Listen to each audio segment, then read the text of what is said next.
तृणमूल कांग्रेस की चीफ और पश्चिम बंगाल की सीएम ममता बनर्जी ने एक देश एक चुनाव को लेकर आपत्ति जताई है। उन्होंने एक देश एक चुनाव को लेकर पूर्व राष्ट्रपति रामनाथ कोविंद की अध्यक्षता में गठित उच्च स्तरीय समिति को पत्र लिखा है।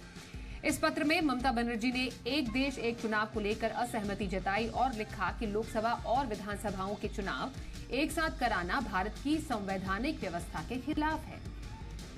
पत्र में ममता बनर्जी ने लिखा कि साल 1952 में पहले आम चुनाव केंद्र के साथ राज्य स्तर पर भी हुए थे। कुछ साल तक ऐसे ही चला, लेकिन फिर ये सह अस्तित्व टूट गया।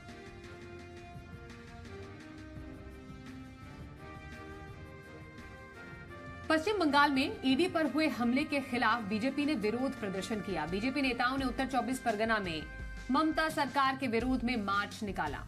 बीजेपी नेताओं ने ममता सरकार के खिलाफ नारेबाजी की और टीएमसी नेता शाहजहां शेख की गिरफ्तारी की मांग भी की। प्रदर्शन के दौरान बीजेपी नेताओं और पुलिस के बीच धक्का मुक्की भी हुई। बंगाल बीजेपी अध्यक्ष सुकांत मजुमदार ने कहा कि ये सरकार पूरी तरह से भ्रष्ट हो चुकी है। सूत्रों की माने तो पश्चिम बंगाल में ईडी की टीम पर हमले के बाद अब बड़े एक्शन की तैयारी हो रही है। बीते दिनों ईडी के डायरेक्टर राहुल नवीन कोलकाता पहुंचे और उन्होंने अधिकारियों के साथ बैठक की।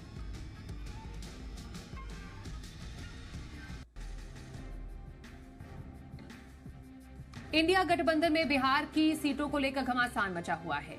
जेडीयू सीट शेयरिंग के मुद्दे पर इंडिया गठबंधन पर देरी का आरोप लगाती रही है।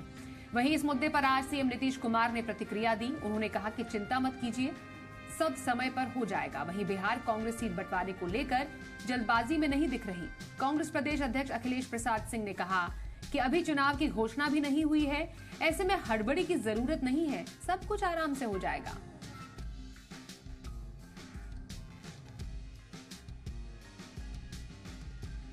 समाजवादी पार्टी के राष्ट्रीय अध्यक्ष अखिलेश यादव ने उत्तर प्रदेश की योगी सरकार पर बड़ा हमला बोला है। अखिलेश ने आरोप लगाया कि बीजेपी के लोग भूमाफिया का काम कर रहे हैं। बीजेपी के नेता हर एक जिले में अधिकारियों के साथ मिलकर जमीन कब्जा कर रहे हैं। अखिलेश ने दावा किया कि सरकार अपनी नाकामी छिपाने के लिए एनकाउंटर की बात करती है। अखिलेश ने किसानों के मुद्दे पर बोलते हुए कहा कि बीजेपी किसानों को लूटने का काम कर रही है। बीजेपी ने उद्योगपतियों का पैसा माफ किया, लेकिन किसानों को कर्ज का माफ नहीं कर रही है। उन्होंने कहा कि यूपी में निवेश नहीं हो रहा है और आने वाले समय में हम लोग बीजेपी का मुकाबला करेंगे।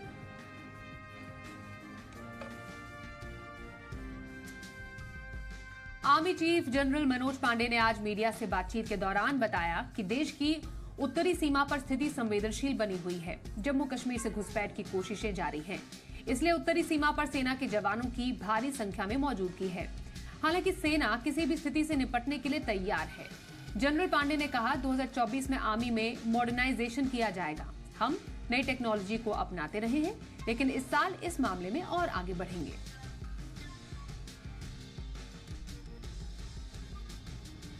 सुप्रीम कोर्ट ने मनी लॉन्ड्रिंग मामले में महाराष्ट्र के पूर्व मंत्री और एनसीपी नेता नवाब मलिक की अंतरिम जमानत 6 महीने के लिए बढ़ा दी है। कोर्ट ने उन्हें मेडिकल ग्राउंड पर राहत दी है। ईडी की ओर से पेश एडिशनल सॉलिसिटर जनरल ने कहा कि जांच एजेंसी को इस पर आपत्ति नहीं है। इससे पहले 12 अक्टूबर को सुप्रीम कोर्ट ने मलिक की अंतरिम जमानत 3 महीने के लिए बढ़ाई थी। ईडी ने मलिक को 23 फरवरी 2022 को मनी लॉन्ड्रिंग केस में गिरफ्तार किया था। मलिक पर आरोप है कि उन्होंने कुर्ला में एक जमीन के लिए अंडरवर्ल्ड डॉन दाऊद इब्राहिम और उसके साथियों से पैसों का लेन देन किया है।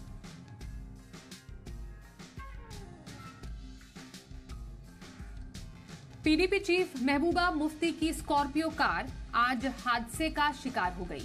यह हादसा उस समय हुआ जब महबूबा मुफ्ती जम्मू कश्मीर के अनंतनाग जा रही थी।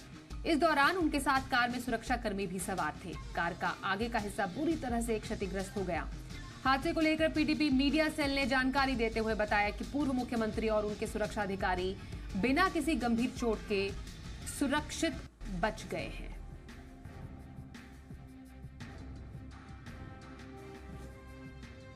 जम्मू कश्मीर के पूर्व मुख्यमंत्री और नेशनल कॉन्फ्रेंस के नेता फारूक अब्दुल्ला आज प्रवर्तन निदेशालय के सामने पेश नहीं हुए। जांच एजेंसी ने फारूक को श्रीनगर में पूछताछ के लिए बुलाया था। ईडी ने जम्मू कश्मीर क्रिकेट एसोसिएशन यानी जेकेसीए के फंड में अनियमितताओं को लेकर यह कार्रवाई की है। ईडी और सीबीआई दोनों इस मामले की जांच कर रही है। ईडी ने इस मामले में साल 2022 में चार्जशीट दायर की थी। फारूक के इस मामले में से पहले भी पूछताछ हो चुकी है। आपको बताएं कि 86 साल के फारूक अब्दुल्ला 2001 से 2012 तक जेकेसीए के अध्यक्ष थे। 2004 और 2009 के बीच जेकेसीए के अधिकारियों सहित कई लोगों ने क्रिकेट एसोसिएशन के फंड को अपने पर्सनल बैंक अकाउंट में ट्रांसफर किया था। स्वच्छता सर्वेक्षण में इंदौर को एक बार फिर से देश के सबसे स्वच्छ शहर का अवार्ड मिला है। इस बार इंदौर के साथ साथ गुजरात के सूरत को भी पहला स्थान मिला है। ऐसा पहली बार हुआ है जब स्वच्छ भारत सर्वेक्षण में 2 शहरों को पहला स्थान मिला हो। इंदौर को लगातार 7वीं बार ये पुरस्कार मिला है। राष्ट्रपति द्रौपदी मुर्मू के हाथों अवार्ड लेने के लिए टीम इंदौर की तरफ से मध्य प्रदेश के मुख्यमंत्री मोहन यादव, इंदौर से विधायक और राज्य के मंत्री कैलाश विजयवर्गीय और इंदौर के मेयर पुष्यमित्र भार्गव दिल्ली पहुंचे। मध्य प्रदेश के महू को सबसे स्वच्छ कैंटोनमेंट बोर्ड का अवार्ड मिला है।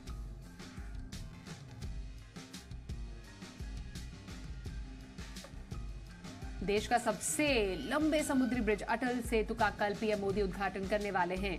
मुंबई से नवी मुंबई को जोड़ने वाले इस ब्रिज पर वाहनों के लिए गाइडलाइंस भी जारी कर दी गई हैं। इस ब्रिज पर 4 व्हीलर, मिनी बस और 2 एक्सल व्हीकल की मैक्सिमम स्पीड 100 किलोमीटर प्रति घंटा निर्धारित की गई है। ब्रिज की चढ़ाई और उतार पर स्पीड 40 किलोमीटर प्रति घंटे से ज्यादा नहीं होगी।